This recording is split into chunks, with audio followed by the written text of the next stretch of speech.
Sa likod ng mga nagtataasang gusali at kumukutitap na neon lights ng marangyang mundo ng aliwan sa Bonifacio Global City, DC, Taguig, may isang madilim na lihim na walang sinumang nangahas na galawin. Sa lungsod na ito na hindi natutulog, isang karumaldumal na kaso ng pagpatay ang pumunit sa katahimikan ng gabi. Binago nito ang isang elite nightclub mula sa pagiging paraiso ng kasiyahan patungo sa isang madugong eksena ng krimen. Isang makapangyarihang negosyante ang bumagsak.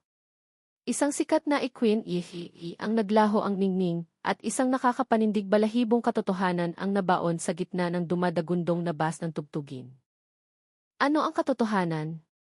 O ito ba ay isa lamang trahedya na isinulat ng pag-ibig, puot, at matinding kahihiyan? Ang electronic dance music, na nooy nasa rurok ng kasiglahan ay biglang tumahimik, napalitan ng mga hysterikal na tili at ganap na kaguluhan. Ang Vortex Club and Lounge, ang simbolo ng karangyaan at sentro ng pinaka-eksklusibong nightlife sa Metro Manila, ay sa isang iglap naging isang entablado ng lagim. Ang mga makukulay na laser lights ay patuloy pa ring sumasayaw sa ere, tumatama sa dance floor na ngayon ay nagkalat ang mga basag na baso ng cocktail at mga bakas ng paa ng mga taong nagtatakbuhan sa takot. Ang matapang na amoy ng alak, mamahaling pabango, at ang lansa ng dugo ay nagsimulang maghalo, lumilikha ng hangining napakabigat na tila nakakasakal. Sa area ng CEC na para lamang sa mga at empleyado, isang masikip na pasilyo na bihirang puntahan, ang tanawin ay mas lalong nakakapanlumo. Sa ibabaw ng makintab na puting tiles, si Don Donato Donnie T. Villarreal, isang makapangyarihang tycoon na ilang oras lang ang nakalilipas ay puno ng otoridad, ay nakahandusay at walang buhay sa sariling ligo ng dugo. Ang kanyang mamahaling Italian suite ay gusot-gusot, ang kanyang mukha ay nakitaan ng labis na takot bago siya bawian ng buhay. Ilang saksak na nakamamatay ang hindi nagbigay sa biktima ng anumang pagkakataon na manlaban. Sa tabi niya, isang maliit na fruit knife, isang sandatang hindi inaasahan, ang nakalatag sa sahig. Ang talim nito ay tumutulo pa ng dugo. Hindi kalayuan doon, nakasandal sa malamig na pader ng koridor, si Iri Valencia Amoranto, 19 anyos, o mas kilala sa tawag na Valen, ay nakatayo at tila naging bato. Ang kanyang kumikinang na sequin gown ay may bahid na ngayon ang dugo, lumilikha ng isang nakakatakot na kaibahan sa kanyang balat na kasing puti ng porselana. Ang kanyang magandang mukha, na hinahangaan ng libu-libong followers sa Instagram at TikTok, ay ngayon blanko at walang emosyon. Ang kanyang mga mata ay tila walang kaluluwa, nakatitig sa kawalan. Nang sumugod ang patrol team mula sa Taguig City Police Station, hindi siya nanlaban, hindi sumigaw, kundi tahimik na iniunat ang kanyang dalawang kamay sa harapan. Ang malamig na tunog ng i-click ng posas ay narinig habang ikinakabit sa kanyang mga payat na pulso. Ang mga kamay na dating nagpapasaya sa napakaraming dance floor. Sa ilalim ng kislap ng mga kamera at cellphone ng mga usiserong nagkumpulan, ang larawan ng reyna ng ihi habang ginagabayan patungo sa mobile patrol ay nagpatigil sa oras. Tinapos nito ang isang kinabukasan at binuksan ang isang kasong yumanig sa buong Kalakhang, Maynila. Sa interrogation room ng Southern Police District, DC, ang kapaligiran ay mabigat at nakakasakal. Sa ilalim ng nakakasilaw na puting ilaw, nakaupo si Valencia Amoranto. Isang wasak na bersyon ng ihi na dating tinitingala. Nakaupo siya ng pabaluktot sa malamig na silyang bakal. Ang kanyang payat na balikat ay nanginginig ng hindi mapigilan. Ang kanyang mga mata, na dati ilaging nakatawa at nangungusap, ay ngayon dilat na dilat ngunit walang laman. Tila ang kanyang kaluluwa ay lumipad na kung saan matapos ang matinding shock. Ang bawat tanong mula sa investigador ay tila nahuhulog lamang sa isang tahimik na bangin. Hindi siya umiiyak, hindi sumisigaw, tahimik lang. Isang katahimikan na mas nakakatakot kaysa sa pagtanggi sa kasalanan. Si Police Major Isagani Reyes, na humawak na ng daan-daang malalaki at maliliit na kaso, ay nakaramdam na mayroong hindi pangkaraniwan. Hindi ito ang tigas ng ulo ng isang profesional na kriminal, at hindi rin ito panandali ang kabaliwan.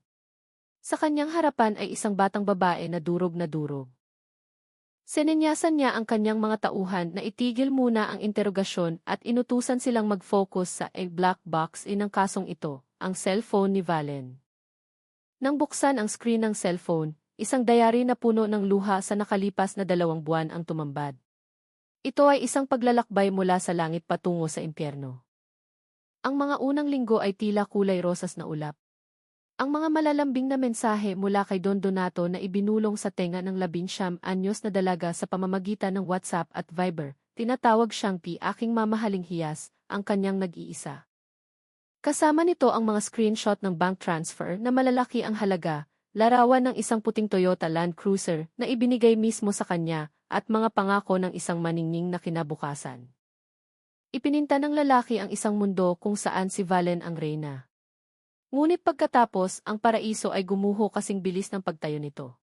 Ang mga mensahe ay naging madalang hanggang sa naging malamig na scene na lamang sa screen. Ang mga tawag ni Valen ay nalunod sa kawalan ng pag-asa. Ang suportang pinansyal ay biglang pinutol na nag-iwan sa kanya na lulutang-lutang at nalilito.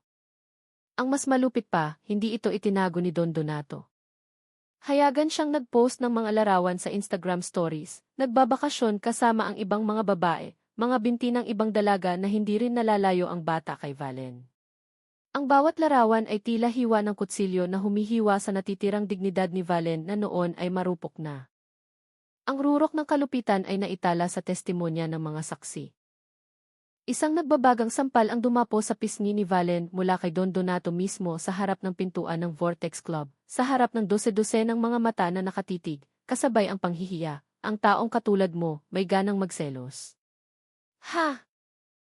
Ang labis na kahihiyan ay sinundan ng huling text message na natanggap niya ilang minuto lang matapos ang insidente. Huwag mo na akong guluhin. Baduy ka na, hindi na masaya, kalakip ang larawan ng Don na nakayakap sa bewang ng isang bagong babae. Ito ay hindi na isang pamamaalam. Ito ay isang pagtapak, isang walang awang pagdurog sa pagkatao. Para sa mga investigador, ang larawan ay naging napakalinaw. Hindi ito simpleng kaso ng pagpatay dahil sa bulag na selos. Ito ang trahedya ng pagtatapos ng isang sistematikong psikolohikal na pang-aabuso. Mula sa mga pira-pirasong emosyon na natagpuan sa cellphone ni Valencia Amoranto, ang Special Investigation Team na pinamumunuan ni Major Reyes ay nagsimula ng karera laban sa oras upang buuin ang buong katotohanan. Ang layunin ay hindi lamang para idiin ang salarin, kundi upang muling buuin ang buong pangyayari na humantong sa trahedyang ito. Ang utos ay malinaw, magtrabaho ng siyentipiko, lohikal, at huwag palampasin ang kahit pinakamaliit na detalye. Agad na na-review ng isang team ang buong sistema ng security cameras at CCTVs ng Vortex Club and Lounge at ang paligid nito. Ang bawat frame ay sinuring mabuti. Ang footage na nagpapakita kay Don Donato na sinampal si Valen sa harap ng maraming tao ay naging hindi maikakailang ebidensya ng rurok ng kanilang alitan.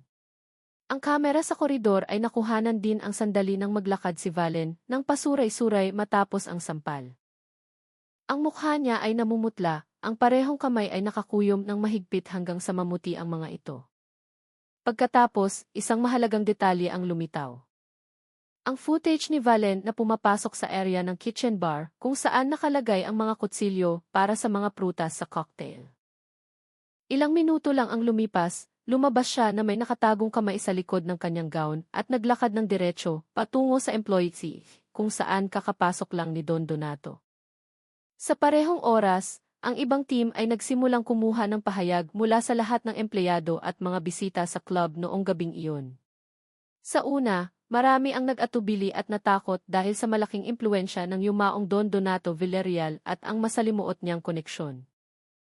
Ngunit sa pamamagitan ng mahusay na propesyonal na pamamaraan at matyagang pakiusap, unti-unting nagawang gibain ng mga investigador ang pader ng katahimikan. Ang mga testimonya mula sa mga katrabaho na malapit kay Valen ay nagkumpirma sa kanyang buhay na nakadepende at ang kanyang total na pag-asa kay Donnie. Ikinuwento nila ang mga sandaling umiiyak si Valen nang mag-isa sa dressing room. Ang kanyang takot nang putulin ang lahat ng allowance at ang kanyang kawalan ng pag-asa nang makita ang kanyang kasintahan na hayagang nakikipagrelasyon sa iba. Natapos na rin ng forensic team ang kanilang report. Ang mga fingerprint sa fruit knife ay perpektong tumugma sa mga fingerprint ni Valencia Amoranto.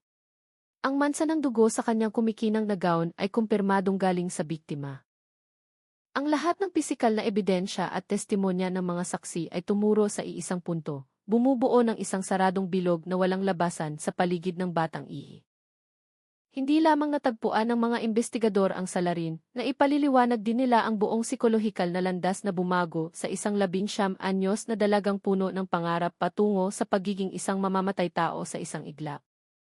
Matapos ang 2 araw ng katahimikan, pumasok si Major Isagani Reyes sa interrogation room. Sa pagkakataong ito, iba ang aura. Hindi siya nagbagsak ng mga makakapal na folder sa mesa. Sa halip, umupo siya sa tapat ni Valencia Amoranto. Inilapag niya ang cellphone ng dalaga sa mesa. Nakabukas pa ang screen nito. Ang kanyang boses ay malalim at kalmado. Hindi tulad ng nag-iimbestiga, kundi parang isang pakikipag-usap mula puso sa puso. Nakita na namin ang laman ng cellphone mo, Valen. 2 buwan na ang nakakaraan, ang lahat ay mukhang napakaganda, hindi ba? Tinatawag kanyang hiyas, nangakong ibibigay sa iyo ang buhay na parang isang reyna. Ang katawan ni Valen na kanina ay naninigas ay nagsimulang manginig. Ang alaala ng mga araw ng maikling kaligayahan ay mas masakit pa kaysa sa mapait na katotohanang kinahaharap niya ngayon. Tahimik pa rin siya, ngunit ang kanyang mga labi ay nakatikom ng mariin, pilit pinipigilan ang bulkan sa loob ng kanyang dibdib. Nagpatuloy si Major Reyes, ang boses ay nanatiling patag. Ngunit ang bawat salita ay tila hampas ng maso sa puso ng dalaga. Pero nagbago ang lahat. Pinutol ang pera. Hayagan siyang sumama sa ibang babae, at ang sukdulan ay ang sampal na iyon sa harap ng maraming tao. At ang mensaheng ito. Iniharap niya ang screen ng cellphone kay Valen kung saan ang katagang ibaduy ka na, hindi na masaya, at ang litrato ni Don Donato kasama ang ibang babae ay nakabalandra ng malinaw. Iyon ang huling patak. Ang pader ng yelo na pilit na itinayo ni Valen upang protektahan ang natitirang piraso ng kanyang dignidad ay tuluyang gumuho. Itinaas niya ang kanyang mga matang namumula at puno ng ugat, tumitig ng diretso sa investigador. At sa unang pagkakataon, nagsalita siya sa boses na paos at basag. Bakit?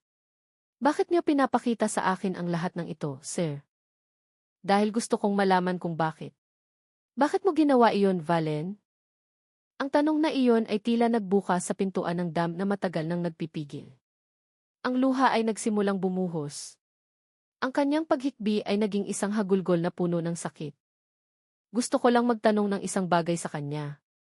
Gusto ko lang itanong kung bakit siya naging ganun kalupit sa akin, sigaw niya nang may kawalan ng pag-asa. Inabangan ko siya sa tinanong ko siya. At siya. Tumawa lang siya. Tinawanan niya ang mukha ko. Ang paghinga ni Valen ay naging habol at mabilis. Ikinuwento niya muli sa pagitan ng kanyang mga hagulgol. Sabi niya, ang taong katulad mo kapag nagsawa na ako. Itatapon ko. Anong karapatan mong tanungin ako? Layas? Mawala ka sa paningin ko.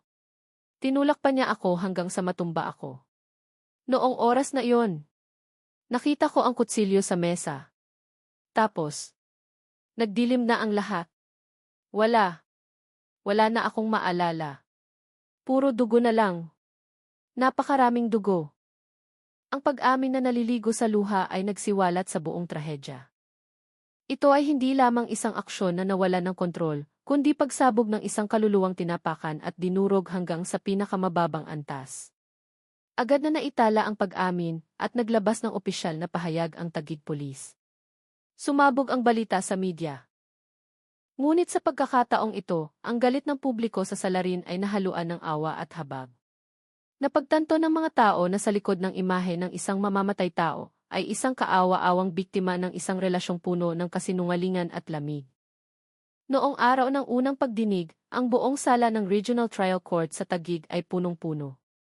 Si Valencia Amoranto ay inilabas patungo sa loob ng silid. Ang kanyang katawan ay payat na payat, ang mukha ay putla at walang bakas ng buhay. Nakasuot siya ng dilaw na t-shirt ng mga bilanggo na maluwag sa kanya, naglalakad ng pasuray-suray, at kailangang alalayan ng mga jail guard. Ang tanawing iyon ay talagang kabaligtaran ng imahe ng T-Queen E, na sexy at puno ng enerhiya sa entablado. Sa hanay ng mga manonood, ang mga bulungan, tunog ng shutter ng kamera, at mahihinang hikbi mula sa mga kaanak ay lumikha ng kapaligirang mabigat at trahedya. Sa buong paglilitis, nakayuko lang si Valen.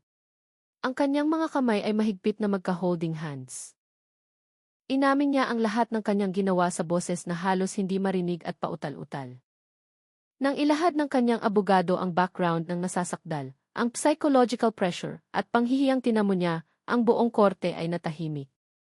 Marami ang hindi napigilan ang pagluha. Sila ay galit ngunit naaawa rin. Galit dahil may buhay na nawala, ngunit naaawa sa isang kinabukasan na kasisibol pa lamang ngunit kailangang malanta agad dahil sa maling pagpili ng sandalan, dahil sa pagtitiwala sa pag-ibig na itinayo sa pera at kasinungalingan. Nang basahin ng judge ang hatol, ang kanyang boses na matatag ay umalinggaw sa buong silid. Ang nasasakdal na si Valencia Amoranto ay napatunayang nagkasala ng walang pag-aalinlangan sa kasong murder, pagpatay, sa ilalim ng Revised Penal Code ng Pilipinas. Ang ginawa ng nasasakdal ay napakaseryoso, kumitil ng buhay at gumambala sa kaayusan ng lipunan.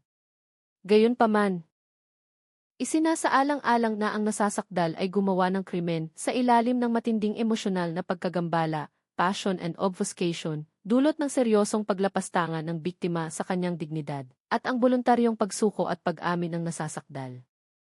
Nagpasya ang korte na patawan si Valencia Amoranto ng parusang reclusion perpetua o habambuhay na pagkabilanggo. Reclusion perpetua. Ang dalawang salitang iyon ay parang huling hampas ng maso na dumurog sa buhay ng 19 anyos na dalaga. Si Valen ay napaluhod at humagulgol ng buong lakas. Ang kanyang iyak ay humalo sa tangis ng kanyang matandang ina sa hilera ng mga manonood, lumilikha ng tunog ng pighati na tumatarak sa puso. Ang hustisya ay naipatupad, ngunit ang sugat ay mananatiling nakabakas. Ang kaso ay sarado na, ngunit ang ugong nito ay patuloy na mararamdaman sa mga kalsada ng Bonifacio Global City at Makati na hindi natutulog.